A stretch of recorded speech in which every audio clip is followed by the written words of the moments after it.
the wait. Oh, I love it. That's I love it. it. I went in. I hung in there for a minute. Backstage with the Simple Church Podcast. My name is Evan Semenko, joined by co-host Josh Mitchell. Yo, yo. And Justin Hagler, lead pastor, singer extraordinaire. Come on, Well, man. I mean, you know, I'm retired kind of on that, but I can still do it. Coming out of retirement. OE show in the works. Hey, we are. I think it'll be October. We're going to be at the Revel reunion. Oh, there you go. 50th year of the Revel. Hey. And they called and said, who's the oldest group that we can get back in there with? Oh, they're Open Eyes. That'll be a hit. It's going to bring in all Well, the it's people. funny. We were debating on whether it should be. That Logan's like, man, y'all do what? Well, Saturday night is American Tragedy, which that's. Oh, yeah, the tragedy. Yeah, so I think. That was my era. I think. I don't even know if this is public or not. I'm probably getting in trouble for that. I don't know. But anyway, I think heard they're it here trying first. to figure out the dates. And I was like, man, we don't care. So I think we said Friday night. Nice. You know, instead of Sunday night, because it's like you go all day. That makes it hard. And in some ways, it's easier. You could promote it that morning, but Friday night, man, you're kind of out and about. Let's have some fun on a Friday night. I think that's what we're doing. That's your vibe. That's going to be fun. Absolutely. So thanks for tuning in, joining us. It's Yeah. the Monday after the Easter volunteer meeting. We want to talk about that. Yeah, we had some issues, didn't we? You had a lot of people in there, Ton of but people. the problem was with background checks, which is not our problem, but is our problem. I mean, the company couldn't handle 500 or 600 people trying to get all their at once. background checks Worked at one when we time. got here. It worked right before it went up. But And it's so many people. Don't you think that's part of it it? has to be. It's kind of like whenever you go into a big stadium and everybody gets on the network, And it all crashes. crashes. That's right. And we don't let people on our Wi-Fi for that exact reason. Yeah. Nobody on Simple Church, no outside people. Somebody asked for the Wi-Fi. It's like, we can't. I'm sorry. Sorry, brother. Because once you let somebody do it, it all starts trickling and cascading. And Oh, then the next thing you know, you can't Right. get the service out, or you What you're can't actually get this using it out. for. Yeah, Especially with how easy it is to share now. You just hit the little share thing on the iPhones and then It goes like wildfire.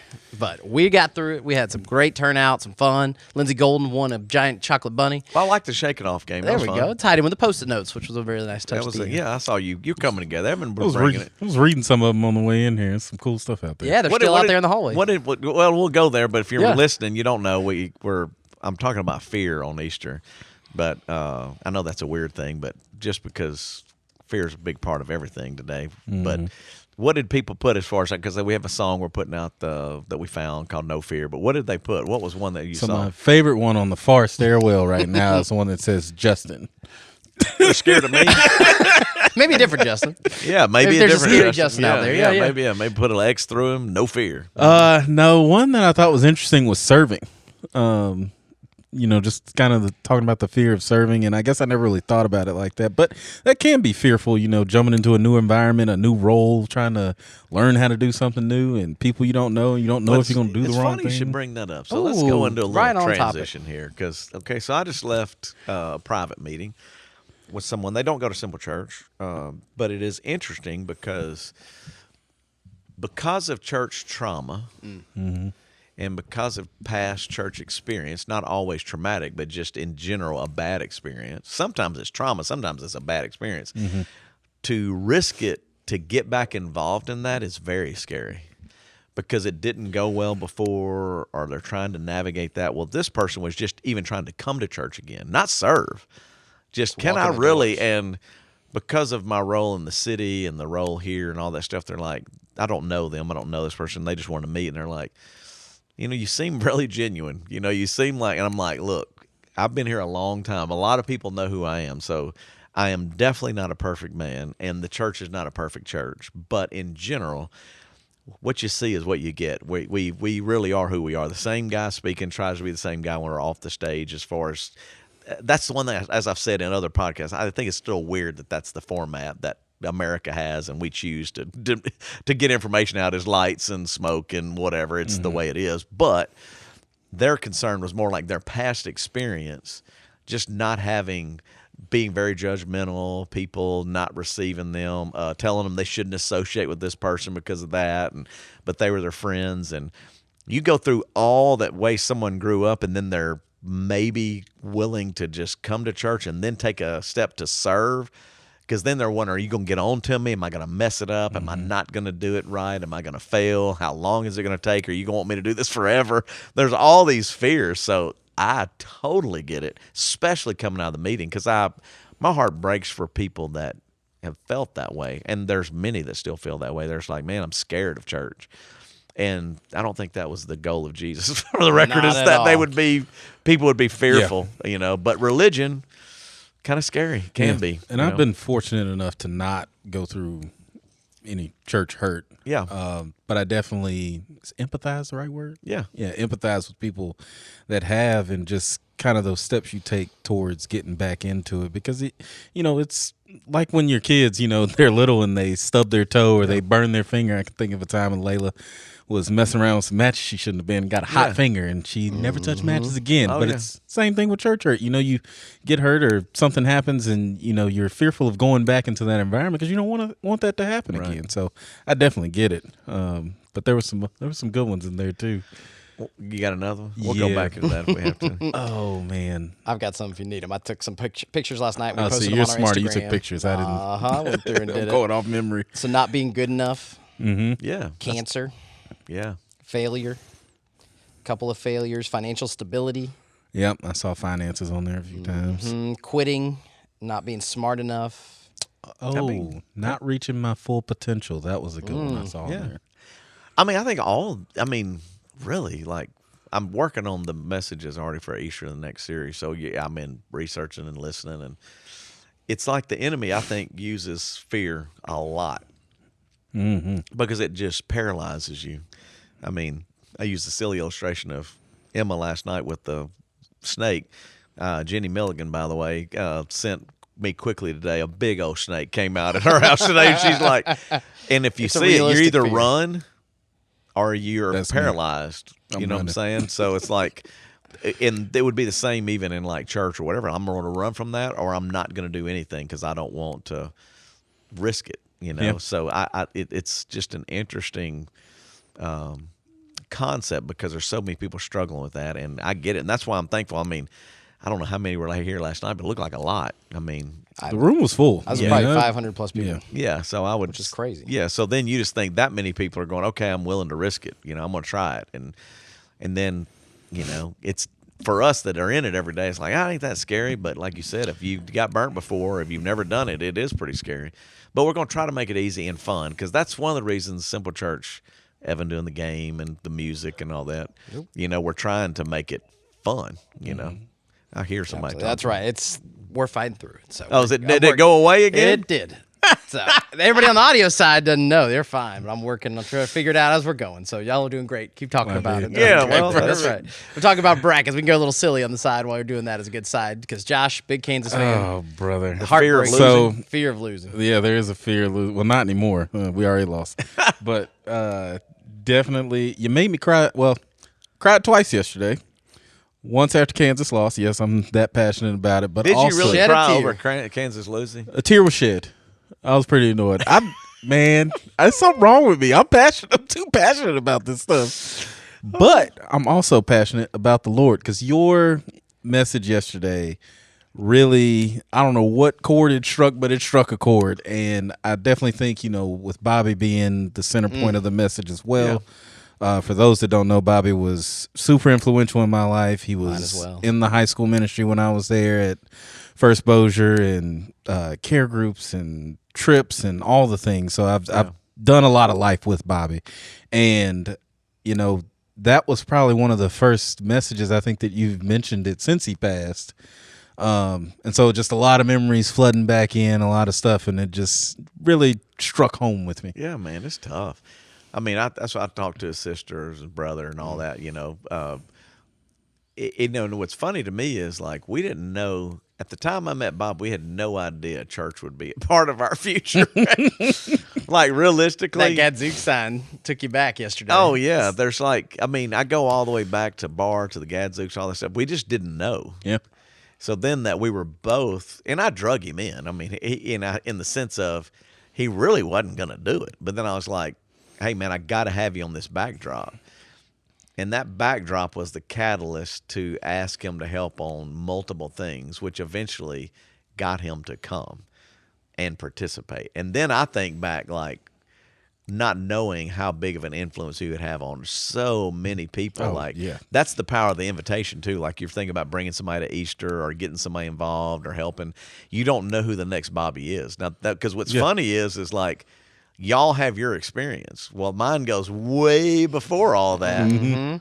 And I didn't know inviting him to participate and needing him to help would lead to what his life did and became. And that I'm like humbled and grateful and like just tripping on all that, really, because when you look back at it, it's like, how in the world did all that happen? Other than God, it doesn't happen. God had a plan. God knew who I needed, what was happening, why we needed to do it. He knew I needed the help, and Bobby said yes. And so many people don't say yes. Yeah. And then you may never know what the next step is when it happens, because it impacts so many different people. And I think that is probably the biggest point that hit me, was the saying yes, because that was kind of. Hold one second there, Josh. Get that thought, because we got Facebook up now. Apologize if you're there tuning in Facebook. We got it not blurry, but now we're up there. There we Okay, go. good. Welcome back. That's Good right. job. So the Welcome back, audio version of Facebook. this is going to get cut out. We're going to mark it. You'll never know. That's fine. That's right. But we were talking about yes. Bobby and the saying the yes and everything. And I thought about, my journey coming into a ministry role and how, me simply saying yes. I took a lunch. It all started with a lunch with Jonah, and he was the one that soft launched it to me, I guess. And he was like, hey, well, you've been doing great in high school ministry volunteering. How do you feel about taking over middle school? And I was like, oh, you mean like serving in both? He's like, no, like running the whole thing, I was like, oh, okay. And, we had our conversations and bunch of meetings and lunches and all that. But, just eventually saying yes to that. And I don't think I realized how much of a, hurdle that yes was, because I'm kind of a person who just kind of jumps into stuff like, sure, like when I decided to come down here and marry my wife, I moved halfway across the country. It's like, yeah, sure, that'll be fine. I don't have a job or anything, but yeah, let's go. And so I just kind of figure it out as I go. But I think, Bobby's impact and seeing his willingness to say yes to all the things, the times that some of us would ask him to go to lunch and go talk for 2 hours when I'm sure he was tired from being at church all day, or just any of that sort of stuff. And now seeing it from this side, I do realize like how much work all of this is, and putting in all the work to. Yeah, everybody thinks you're just kind of chilling impact. during the. That's what they think, but no, it's definitely been super enjoyable, and I'm glad I said yes. But it did make me think, I'm in this role now, I'm doing this, and what is the next yes that I need to say yes to? Because I do feel like sometimes, I've slipped into this role, and now I'm like comfortable and I know what I'm doing, but now where do I take that next step? Where do I take it further? What does God have in store for me now moving on? Yeah, and I think the thing that's interesting about like Bobby and your story, so if we combine those two and the person listening out there, is you don't really know what the next step is, but relationships are what it comes down to. Like Bobby said yes because we were friends. I was like, hey, man, I need you to do this. Are you willing to? Yes. And then he had to figure out, am I willing to do the next thing? Which it always came back to him. It was a relationship thing. So like when you're trying to figure it out, is like even all the stuff we did, it was because of the relationships and the commitment to let people experience things, to go on these trips and build these relationships, or work together as a team to pull off this project or that project. And then care groups, he's willing to listen. Well, when you're looking at the next yes, it's saying yes to the kid to go visit them at their soccer game, or it's the yes to let me send them a letter to encourage them, or a pat on the back, or because in middle school, like I did middle school, Bobby never did middle school. To give you a little bit of, Bobby was like, nah, I ain't doing that. So he helped us with all ministry, but like Greg Walker, I convinced Greg to do middle school. So Greg did it. I've done it. Chip did it, but not long. Chip was really more high school. Yep. But the reason I joke about all of that is they're all relationships. It's all kids that are trying to figure out a path, and somebody had to say yes to impacting them, like organizing a trip, going on visits, or whatever it is, where in the end, you don't know.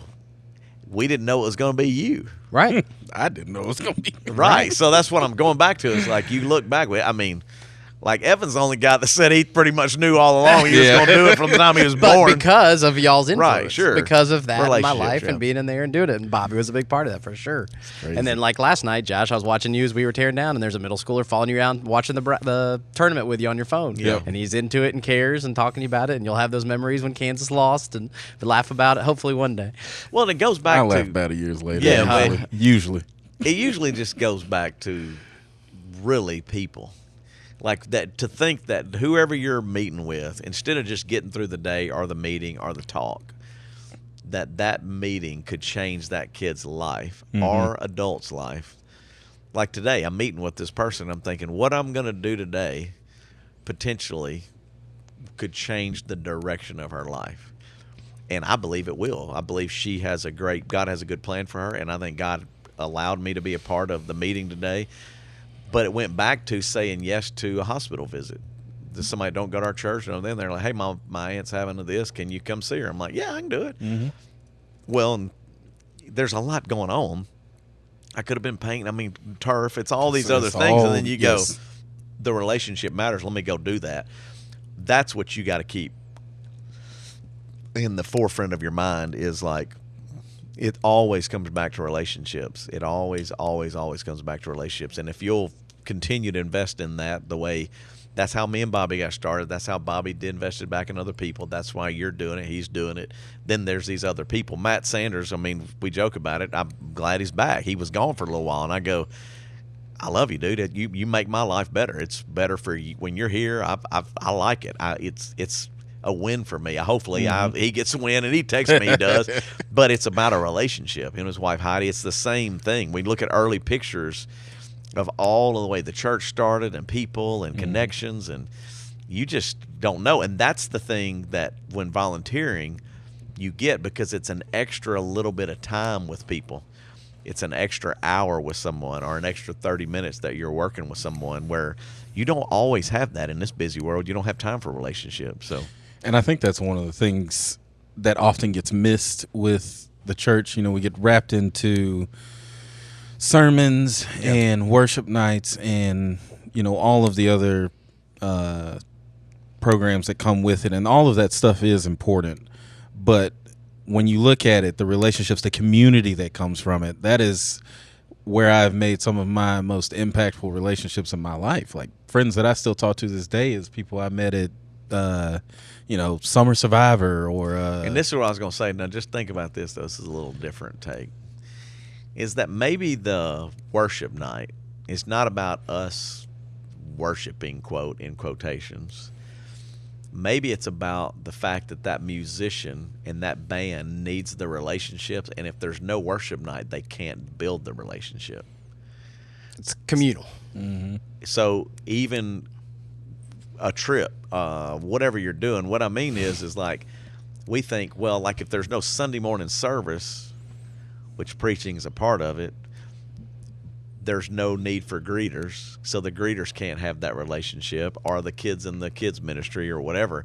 It's not just that event, a mission trip, a senior trip. It wasn't about just the experiences. It was about the van rides. Yeah, it's about the relationship. So together. It's like, you have all of these other things that are bringing you together.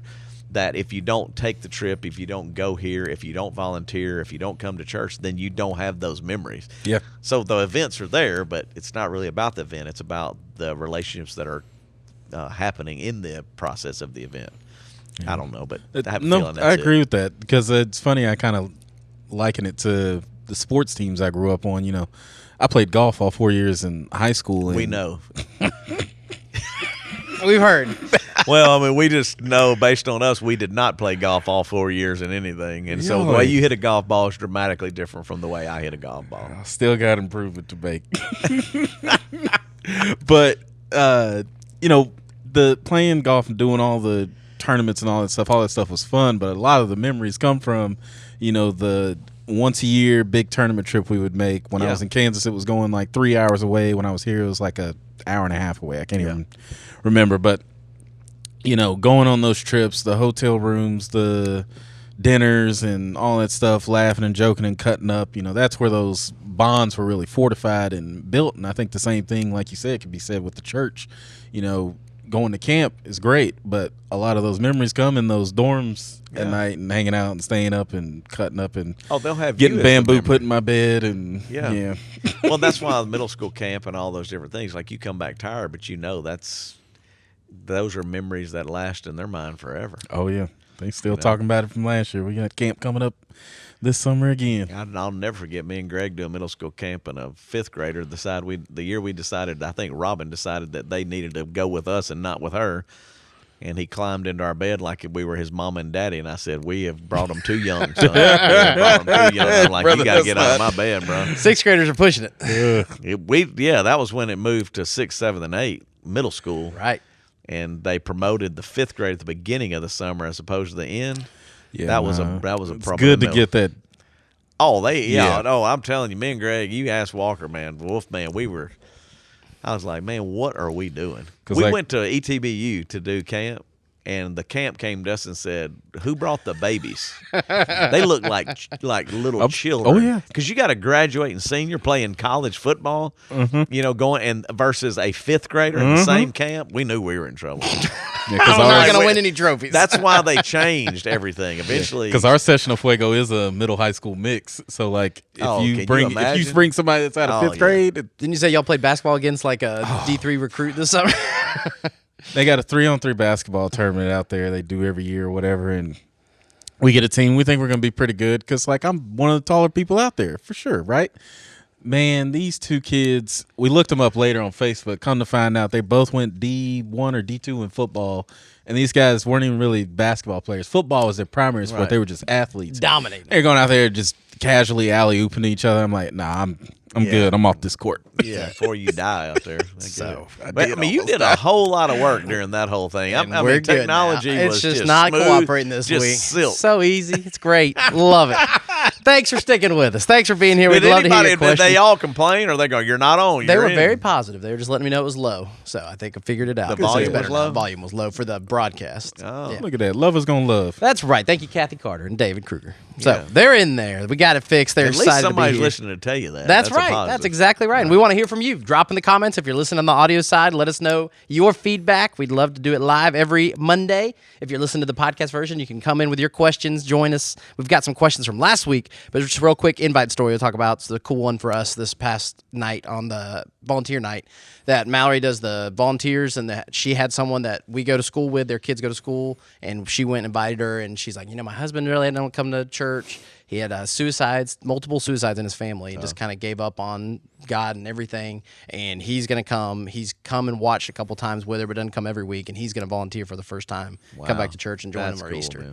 And so, absolutely, it matters. What you do matters. The people you go to school with, your kids' friends, the people you're around, you're there for a reason. Yeah. And that time, we're about to start soccer. We got first soccer practice tonight. Oh, Lord. We got practice tonight, too. Back and be a light in the community. Just don't let them drop their pants and PT in the middle of the soccer That's field. Your famous That's soccer my story. famous coaching story. Oh. You don't know that story? No. So I'm undefeated. Coach I just Justin. want you to know I'm Coach Justin. I had Coach Jackie with me. So Jackie Hudnall was my female coach. I was the male coach, but Emma was my baby at the time. She might have been, I don't know, young, kindergarten, I don't even know, little. So we're going to do soccer, but they sucker you into there's no coaches, so if y'all don't have coaches, you're not going to be able to play. In there every year. Yep, so and you don't do it. So I went to do it this year, and they had filled it up. You waited till the last minute. Well, unfortunately, I was going to do that. It got me. So then I called Jackie because Jackie played soccer, and I'm like, I don't even know what soccer rules are. I'm a baseball, football guy. I don't know anything about soccer. Mm-hmm. So we go out there, and we got one little kid named Ernie, man. I don't know where you are, Ernie, but thank God for you, dude. If you're listening, let us know. I'm going to tell you, Ernie, dude, was the champ. He was a little machine, man. I would go out there and practice. I'd put a ball out there. Ernie would dribble. He would just take off. Every kid was just trying to catch Ernie. Ernie'd go. They couldn't stop him. I mean, he was Pele. I mean, that joker was just like kicking and screaming. I'm just talking about, dude. It's unbelievable. So I would be out there, and I felt pretty good about it. But what you don't realize is when Pele's on the field, nobody really cares about the other kids. So I got kids. Emma's out there picking flowers, smelling them, looking at the sky. Then I hear parents scream at the top of their lungs, "No!" And I turn over. I'm watching Pele. I'm Pele because I'm about ready to see him score. And then little boy just dropped his pants and started peeing right in the middle of the soccer field. I said, "That's Coach Justin, son." That's the way. That's the But bad I news want you bears. to know, I only had one pee incident, and I was undefeated though, so I felt like it was a win. Oh, there you go. Going out That's a like good champ. season. Thanks, Ernie. Yeah, thanks, Ernie. Wherever you're at. Yeah, Emma never even got close to a goal. I don't even think she touched the ball all season. But she was happy to be there. That's she was Chloe as well, turning cartwheels in the middle of the Yeah. field. We working on it. That's it. Just go kick the ball once. That's all. So let's get to our question from last week. We had 2 questions towards the end of last week's podcast. Thank you for giving your feedback. Kathy Carter wants to know, it's difficult to know what to do when I'm talking to my relatives or friends who have been hurt by the church. And this is actually timely with what you were just saying. So how do you invite them to Easter, talk about it? What are the conversations you have if somebody you know that you're wanting to come back or try it, that they've been hurt before? Well, the good thing, Kathy, is you're a great example just because she's sweet and kind. And a lot of times the problem is based on your personality, and like I said, Kathy's got a great one. It's easy to believe her because she's genuinely living it out. The problem is when people don't live it out and they're going, it's not lining up with what you're saying one thing, but your life's not doing the other. Hypocritical. Yeah. So, and then you just have to keep talking positive about what it's doing for you and how it's helped. And then maybe through the Holy Spirit will impact them and, they can take the step to reach out. That's what happened to this girl today. She's like, I didn't do anything. And nobody else did anything. The Holy Spirit just got her, hey, I need to meet with you. And then it got there where she's like, maybe I do need this. So Kathy, just keep living like you're living and doing what you're doing and encouraging them and not being ugly and judgmental, which she don't have that in her body anyway. And then, when you get there, I think God uses those things to encourage those people. Maybe it is different this time. And then as a church, we try to live that out. I was going to say, then you would tell them and show them, Yeah, send then them a once YouTube we- video, do Yeah. the social media, find us online because Yeah. you're going to see pretty quickly. It's not what Yeah. we did Audio Slave yesterday. Yeah, and most people may not care about Sandpaper. audio slave, Yeah. but what they and this is just a fact now. I mean, if you look at today, most people, if they care about music, I'm gonna be honest with you, they're probably a church hopper. Okay, Looking for but extended if worship. they look at what you do in the community, they usually are going, man, I want my life to make a difference. And so they're looking for a church to partner to do that because we want meaning, you want purpose. And music for the consumer usually is not the purpose and the meaning they're looking for. They're looking for that I am a part of, like knocking out medical debt. And how I'm going to do that is I'm putting in $5, and I know that turned into, what is it, every dollar's $100? 1 to 100. It turned into $500 of paying off somebody's medical debt, just $5. Then somebody goes, man, that makes me feel good. I know I'm helping somebody, or packing a food bag, or going on a mission trip, or helping people in our community, whatever it is, or helping people in the church. They're usually looking for a purpose, like, man, Being a part of something bigger than ourselves. Yeah, and then so like, although there are some people who go, man, I love the fact that they're not stuck in the mud and they're willing to do all kind of different music and Talk stuff. about the lady that came your neighbor. Oh yeah, it's just the sweetest thing ever. We have one of my neighbors, elderly. I don't know exactly how old she is, but you're doing Audio Slave. You just don't think that's really gonna She resonate. showed up yesterday. But she was there yesterday and was just loving it. I went by her house yesterday and she was just like, y'all are so sweet and thanks for doing it, and made a contribution, a large contribution. And I'm thinking, there's no way that would happen. But I think she sees the heart of who we are. And it's not about a style of music. It's like more of what you're about, which is solving problems and loving people. And then they go, man, I can get through music and I can deal with all that because I want to be a part of something bigger myself and I want to make a difference. Yeah, doing good. But Kathy, keep it up. You're a great example. And then keep inviting them and let the Holy Spirit work on them. Right, absolutely. Reminds me of the verse in your message yesterday, Yep. Philippians 2:3-4. When you do things, do not let selfishness or pride be your guide. Yep. Instead, be humble, give more honor to others than yourself. Do not just be interested in your own life, but be interested in the lives of others. Yeah. Most people are bad at that. Amen. I mean, it's not easy because tough, yeah. I mean, really, you have a world that you're consumed by the things that you're facing, whether that's a cancer diagnosis or a kid in middle school or Right. Online, they call it main character energy. You think you're the main character of everything going on, and you're the story of what's Well, happening that's around you. See, that on the internet, I don't even. That's like, And everybody thinks they're their own main character, and everything's about Right. them, and the world revolves around them, and I need my way now. And then the irony is, and that's the Jesus part, is just the opposite. It's like, how can I Wash feet. serve? How can I wash where feet? they- How can I help? That's where one of the first statements I heard from you when I came on staff was, "It's not about you." Right. And I don't know why that simple 4 or 5 words has had such an impact. But I tell my kids that all the time now.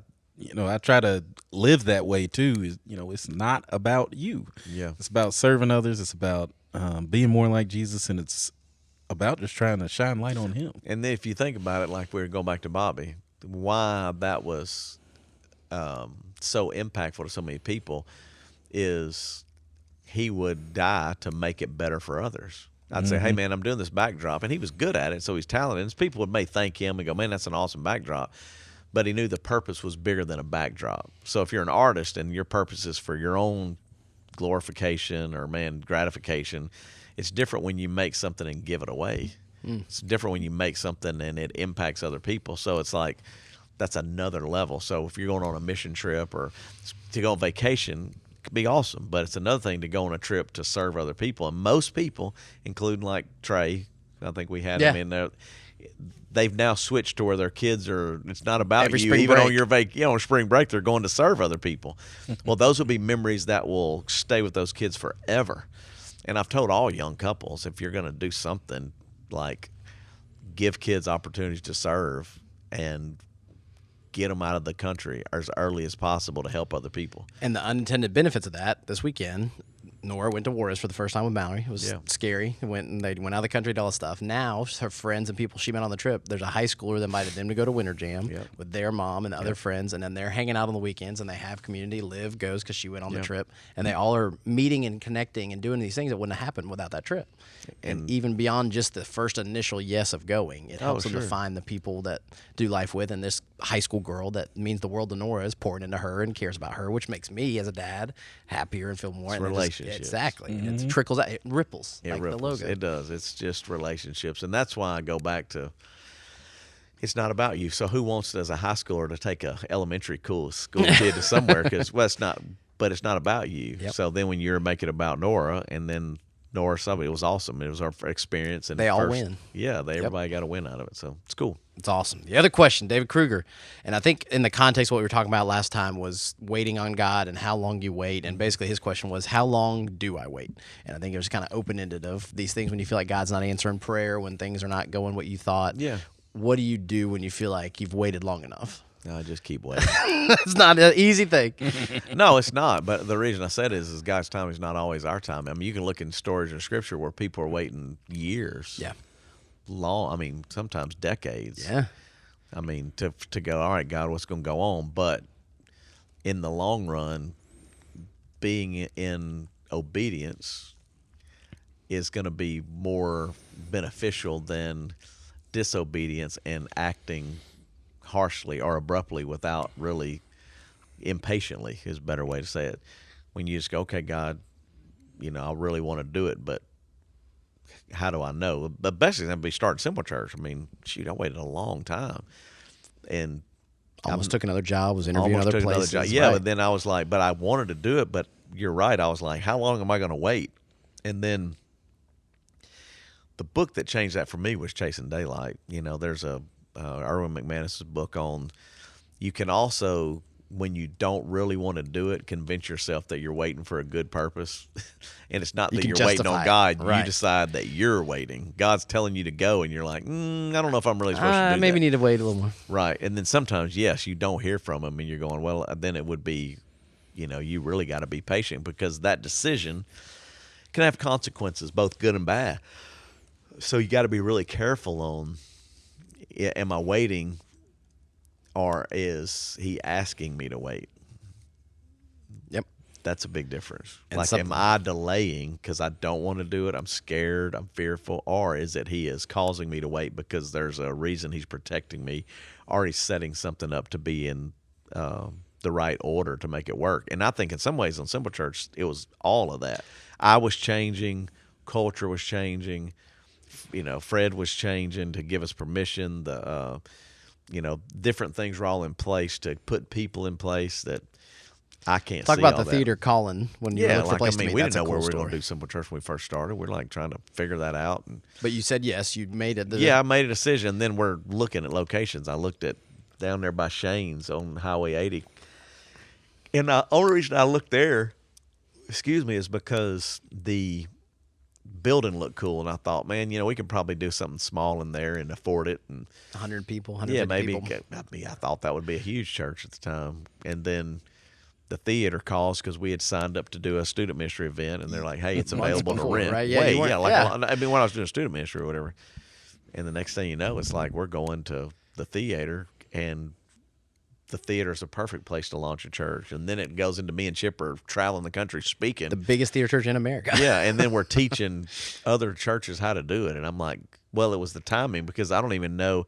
We launched in 07. The Boardwalk opened in like in 05 Yep. or 06. So it only been open a couple of years. And we got in at the beginning and had no idea to even think about launching in a church. But it was, in a theater. But it was really, really easy because the seats were there. Screen was big. You know what I'm saying? The sound's good. Easy. It was complicated. Yeah, it's very complicated. It was, but it was unlike anything else in the area. Yeah. And made national news in the Yeah. Wall Street Journal and all these things. But the back part of that is you didn't know. No, and you just- weren't that smart. You weren't that in. And Oh, no offense to you, and I know you've said it. Oh, no, we don't but have a clue. the saying the yes, the willing to go and risk it, God started working out the details. Oh, yeah. And he he'd already knows. Yeah. It's like even us back here at the Boardwalk, same ways. We had no idea that you'd be back. Yeah. Who thought we would be back here? Not me. Not me. So now you go back and go, you got all this space. You're redoing the whole Boardwalk. The new turf looks great Yeah, outside, you got yeah. LEDs going in, and all this stuff's going on, and you would have just thought, I never saw that coming, But God's plan's bigger, and then it's like, and that was a long wait. Yeah. And that was God causing us to wait because the timing wasn't right. We couldn't afford it. The right ownership wasn't in place. Things weren't moving in the right direction. So he's like, you're just going to wait. And we were frustrated because then you're in the convention center. That ain't going well. And We looked at another location at one point years before that, and it wasn't the right thing. We were like, can we make it work? And are you going to Right. force us to go in there? And we decided not to, but God knew. Yep, he knows. That's it. One of the things Bobby taught, I'm sure he did not invent it, but for us as high schoolers, that he said, God answers every prayer. It's yes, no, or wait. Yeah. And we just don't like wait. Yeah. Because we feel like we need instant results right now. Oh, Make yeah. it clear for us on our timing. Yeah, And as a high schooler, that really stuck with me. I'd say that all the time to my own kids now, that God's going to answer your prayers. Yeah, it's like me waiting on my wife. It was a lot of wait, A lot of wait. but it was worth the wait. You heard me. That's right. We got some folks watching Courtney live. waiting on me to get my stuff together.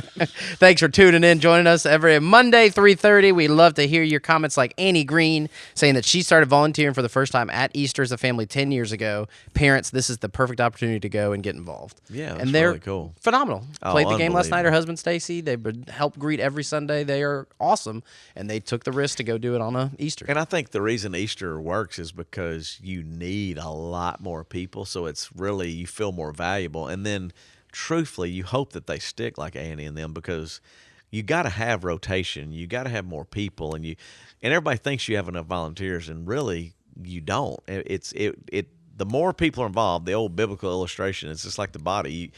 You need all parts of the body working together and all different gifts and talents and abilities to make it work the way it's supposed to work.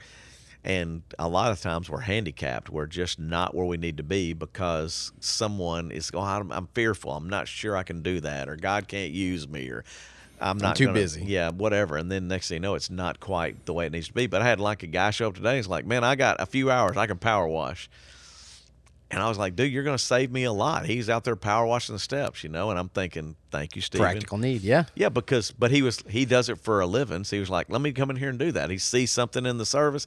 He's not taking care of a kid. He's doing something that you go, that's awesome. That's another part of the body that it takes all these people coming together to make it happen. There's people hanging signs out there. I mean, I found another guy's painting over here, and all our life group showed up last Wednesday night to paint. And in what it would have taken me probably multiple weeks, maybe a month to do, we did in less than 2 hours. We painted every light pole on 2 streets in an hour and a half. It looks great. It looks great. It But that changes just the goes whole- every yeah. bad people go, well, I'm not a great painter. I'm like, you can roll paint. Yeah, on. you can roll. Yeah, you can, bro. It's Do a not paint that roller. hard. I learned as a 14-year-old doing a chain Yeah. link fence at Tech. Right. And then what happened was people laughed, they talked, they got with other people they hadn't been with. And that's why, whether that's serving at a bouncy house or whether that's serving in a kid's room or greeting like Annie, whatever, it's like you just create connections that that makes church what it is. It's not just a sermon and a song. It really is life. It's doing life together. If you don't find a place to belong, you won't be here long. So you have to connect. You have to put that energy and that time into finding friends and relationships to really make yourself really in a position for relationships. Where if you don't make time to serve and you don't have time to come to church and you wonder why it don't work, it's like, well, you would have to put a lot of time into it. Yep, other things. Yeah. For sure. And then Dave Kruger said he read Chasing Daylight as an eye-opener and a heart-opener. Highly recommends it. So we'll put a Yeah. link in the show notes if you're looking for something to read, a next step in your own Yeah. life.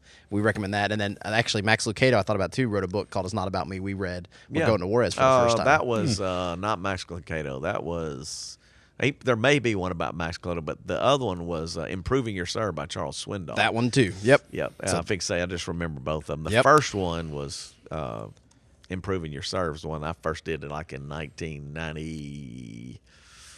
Oof, man, 97. Let's see. It came out in 1981.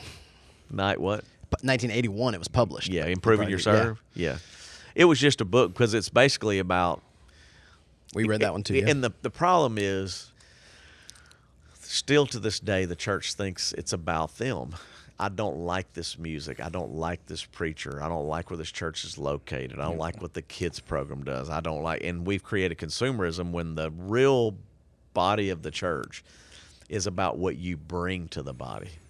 And this is not an attack on the congregation as a whole, No. because we as staff, at least for me, I know I still fall into that trap. Absolutely, quite sure. a bit. You know, this didn't go right on Sunday, or yada yada yada, or this wasn't exactly how it was supposed to be, and I have to catch myself and step back sometimes and be like, did people have a good experience? Were they able to get what they were supposed to get out of it? Then it has gone well. It has gone fine. Yeah, and it's a tension that never goes away. You want it to be the best it can. You want it to be perfect. You want to prepare and do the best and everything that you can. But at the same time, we can't hold it so tightly that we think that God's not going to be able to move and do something in somebody's life Right. because things are always going to go wrong.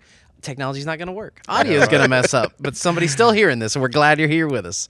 So we'll put those links in there for the books. There's a great way to get started if you're looking for something to read a little bit deeper. Get in the right headspace as we get up to Easter. It's coming. Let's talk Hard to about Easter a believe, man. minute. It is. We 2 filled weeks. every volunteer spot. Every person Come on, way went to through. go. We took the form down. Good job, Incredible. y'all. Thank you for doing that. So if you are coming, you're not volunteering, we'll catch you next year. But we want you to come invite people to join you. So 6 service times all across Easter weekend, less Hope than that 2 guy weeks. can preach 6 times. I know he can. I think Bringing you it. can. If any indication the way you've been at 11 lately, after 6 services, you are going to be so fired Talk up. about that. Wait a minute. That's glad you brought that up. What happened yesterday at 11? Just because I talked about nipples, that offended you? No, you were amped at 11. I don't ever know I'm amped. That's so interesting. You really don't feel like you notice a difference? I don't. I haven't watched 9 and 10 to know if there was a difference, but I definitely felt you were passionate. Yeah, I don't really know. I mean, I think that's what's interesting. 9's always a little bit more of a challenge because you're re-engaging with what you wrote during the week, and you're trying to refresh your memory. And obviously, you're the going, flow, all right, where like, the yeah, joke what's the flow, and, lands. and Yeah. are we gonna work together to do it well? By 10, and then some you do like that one's easier because it's Bobby. It's life. There's some that you go, man. But what would you say I was passionate about 11? Like, do you remember a point? Like, which point would you go? And then I could go like, oh, yeah, I know why. Or because, like, and you kind of know this, when you preach 3 times in the morning, you don't always remember everything you say. Yeah, because see, I've only done Facts. I've only had to do it twice in the same day. I've never done it 3 times when I had to do middle And you school don't and ever high do school. it the same. No. No, I definitely realize Everybody that. thinks, and now there's similarities. Oh, for sure, sure. But there's not. The same basic points, but you see something that you did in 9, you're like, oh, I needed to hit on that a little more, or oh, I can Playing cut up the a little nipple bit story. here. Let's to- just say it. We're going to keep saying the word Playing nipple up the over and nipple over story. again. You got that going about the 11 o'clock. Well, and it's funny because I like that to me is a funny story, absolutely. but it is absolutely true. And then to think about, like, growing up in church, like, God made nipples, but like we're That's the soundbite for this week. yeah, like and then like we're not gonna act like we don't know what nipples are, like, and then to think that when you have a statue with nipples, and then it's put in the church foyer. Now, just get this in your mind, and then they get offended that there's nipples in the foyer. And then we got to do something about the nipples. And then Bobby's looking at me, and I'm like, Bobby, I guess we just got to sand them off. I don't know what we're going to do. Do you Like, remember what year that was? oh no, because it had to be when the Faith Chapel was remodeled. Because it went to a Greek. That everybody's asking like what the statues look like. I think Amber was. Yeah. It looked like the picture I showed. It was like a Greek, like a concrete statue, Yeah. and it was put in the middle Like of Aphrodite and like tables, but it was just decorative. That was the style in the 90s. It was the 90s. It had to be the 90s. Then maybe y'all just rehash that story once. But for some reason, I like remember somebody telling me about that, and I was like, I don't think that happened while I was there, but I remember because it was something he liked to tell. Oh yeah, Yeah. but it was just like, and I go back to, it's funny because like the amount of time and the energy and the effort, and we would laugh about it because you're human, you kind of go like, who would have thought in our life, me and Bobby, that he would be in the First Baptist Church helping decorate, and it would come down to in your life, you're sanding a statue's nipples off. Nobody. And then he's really got a heart for Truth is stranger kids than and like fiction. going Yep. out there. And then but it's comical. You can't make that stuff up. No, you can't. And then I go back to like our church. That's what my daughter Emma, we were laughing about. I was like, I just thank God we have the freedom to laugh about it and tell stories. And because like, what word other than nipple can you use? Areola? no. I mean, that sounds a little weird. But you're the anatomy You know? guy, right? Yeah. Then they always talk about like, what do you? But that's what happened. It's like we had to sand an area of the stat. It's like, come on, man, we're Come all on, grown. man. Like we're Yeah. gonna laugh and cut up. But Now they're getting the comments rolling in there. Julie Rowe, Bobby's sister said nothing was funnier hearing Bobby tell that story. She can confirm. and that's why we laugh about it. That's what was so great about all of these memories. Like I can look back at like Bobby, we're going on these trips and the experiences, and I mean one of the other ones that's funny, which is not along those lines, but like Bobby had early on in senior trips, the church system would not allow us to have a credit card. So if you want to know why Simple Church has credit cards, this is why. We're thankful. Appreciate it. Yeah, But amen. back then, you had to have a PO. You got a check cut, and if a check's cut, it's for a certain amount. But on a senior trip, if kids decided Fluctuate. not to do it, would do it, the number changes, and so you're really in a bind. Well, Ain't got no Bobby Venmo. was the guy that said, "I'm going to use my debit card, His personal account. personal debit card." When we would go, and I said, Bobby, that's not a good idea. We can't do that. So I'll go back to the church and go, hey, can we get credit? No, you can't have a credit card. We can't trust you. You got to do checks and POs, whatever it is. So we go on this Grand Canyon adventure, and we get all the way. And this is where Bobby, like, like you always see the sweet Bobby and the kind Bobby and the guy who's like Jesus. you're and all that kind backstage of today. stuff. Yeah. Then you get the real Peel his Bobby. curtain back. You get the real Bobby where we're sitting there, and I'm like, we get there, and they got the numbers all wrong. People can't do it. The people can't get on the right Jeeps because they're the wrong size. So I said, Bobby, it ain't about me. I don't have to go. So pull me and Donna Ratcliffe and Bo Ratcliffe. And we were going around like everybody just pull off because it was going to be a sunset cruise through the Grand Canyon. Of course I wanted to do it. Everybody wanted to do it. But the numbers weren't working out. Well, then we get there. Now the check's off. Way off because the size wasn't right. So Bobby's like, "Oh, just put it on my debit card." Well, guess what happened? They drained his account, made all of his checks bounce, all of his personal, his whatever it was. If it was then a car payment, note, probably yeah. it was all his insurance, and then we had to go back and like try to figure out how to reimburse him. Then the church is like, well, how do we know we can reimburse? We don't have an account. No, they took all his money. I just remember like all of the moments of these different things. It's Bobby would still take on the same thing that we tried to live all the way back then. It's not about us. It was about the experience for those people and how could we pull that off. But the system of the church made that complicated. So we've tried to simplify that, give everybody that card. You have to account for it, whatever's going to go. And why? Part of the reason it's that way is because it used to not be that way. And those are the stories that we laugh about. We would get there and Memories. Oh yeah, I mean, there's so many different ones. There's so many different. I dressed up like an Indian and I'm talking about. I don't know how to say that Native American. There we Yeah. go. There you go. I was trying to gear all of that. To Thank be you. Correct before I got in trouble. But we went to Washington State and we were like, let's surprise them, and I'm gonna dress up like this Indian because they had an Indian formal dance. for the seniors. It's in teepees, right? In teepees, we slept in teepees, and Oh, okay. okay, so all this crazy adventures. Yeah. Okay, and Bobby's like, I said, well, me and Bobby are talking behind the scenes. He's like, man, it'd be cool, like if when they do this dance, you come out and dance with all the Indians because they had these big masks on, you couldn't see who anybody was. And they put I put myself in a formal Indian dance. There's got to be a picture somewhere out there. of that. Brittany Spivey, I think, had one. That's when Ryan Epps almost died, right? Yeah. Drowned Oh, there's in the so river, many, yeah. and all of a sudden I'm out there dancing with these Native Americans. There you go. And then I'm getting in kids' faces, and they're getting all freaked out, like, man, these people are weird and everything. And then all of a sudden, I take that, dude. It was a showstopper. That's and me funny. and Bob were like, that's great memories, but it was about fun for them. It was about a memory for them. It was about Preparing them for life. You Yeah, never know like- what's going to happen. no, and just I mean, we slept in the Grand Canyon, and Bobby once again a little hard headed. Julie, I think, would admit that. Yeah. Yeah. Okay, so Bobby had his way. So we're going to the Oh, yeah. Grand Canyon, and me and Angie, we're married a year. We almost divorced in year one over this one incident. Not the only almost senior trip divorce either. No, it's not. There's another one on our staff. Chip and Julie almost went down too. And it was based on Bobby too. So these were the real deal. This is where Bobby's like, yeah, keep it real. We get there. We have no sleeping bags. We have a few tents. We're not prepared because the weather in the middle of the summer dropped down to 28 degrees at night. Oh, yeah. And we're in the middle of the Grand Canyon because we got down that valley, and my wife looked at me.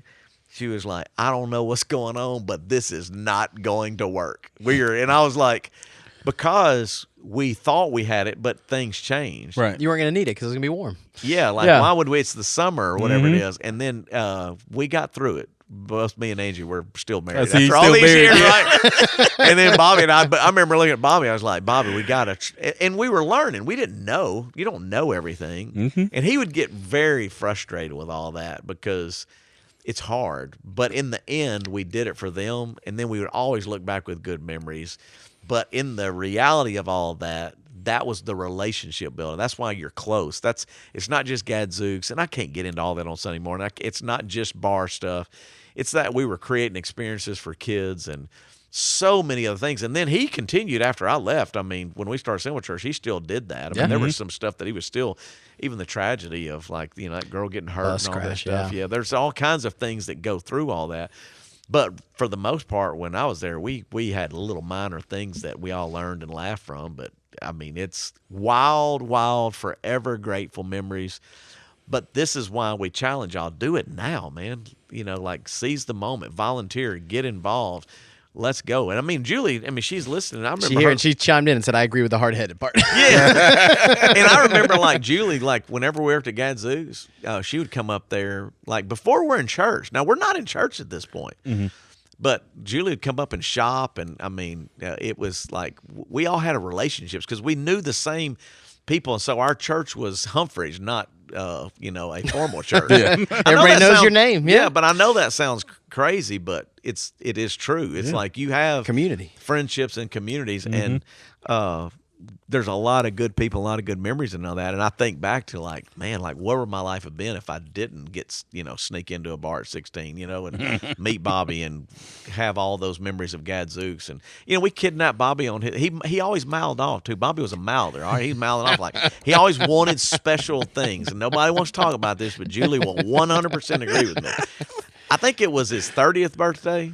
May have been his 40th, but I think 30th has to be because my math. I went Southwood. I don't know what it is. We're working at Gadzooks, and he's like, "Y'all gonna do something for my birthday? Y'all gonna do something for my birthday? Y'all gonna do something for my birthday?" I'm like, "My God, we're gonna do something for your birthday." I mean, maybe whatever. We don't know, but we kidnapped him. Do you know this story? I don't think so. Oh my gosh, we'll tell this. And this is too good. Me and Peggy Irwin and the staff, all of the team of Gadzooks. I said, what we're going to do is we're going to, when they leave and close down their store with their money bag, we're going to kidnap him, wrap him in a blanket, and duct tape him, and throw him in a trunk. And we're Happy going birthday. we're going to then drive him to a surprise birthday party. I have the picture. I almost put it up Sunday. You've shown it one time, Yeah. I think, for sure. And everybody was in on it. We called mall security to let them know. So, because we worked at the mall, Pierre Bossier Mall, and they had these long hallways. And so me and a couple other guys dressed in ski masks, pantyhose over our faces, God. fake guns. This is so stupid. This is one of the dumbest things I've ever done in my life. And we waited for Bobby to come out. And back then you had money bags with a big lock on them. You had a physical lock. Oh, yeah. You know what I'm saying? And we had our plan together. Bobby comes around the corner. The girl that was working with him was in on it, so she ran and screamed and was like, we got him.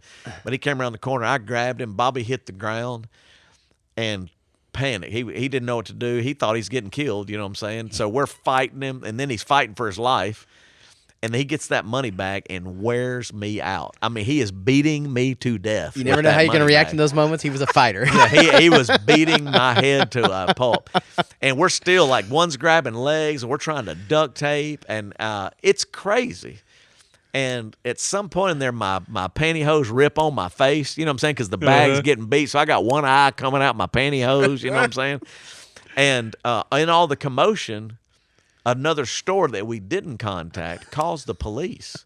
So there is someone being kidnapped in the back hallway. Which in hindsight was good. They were paying attention and tried to help.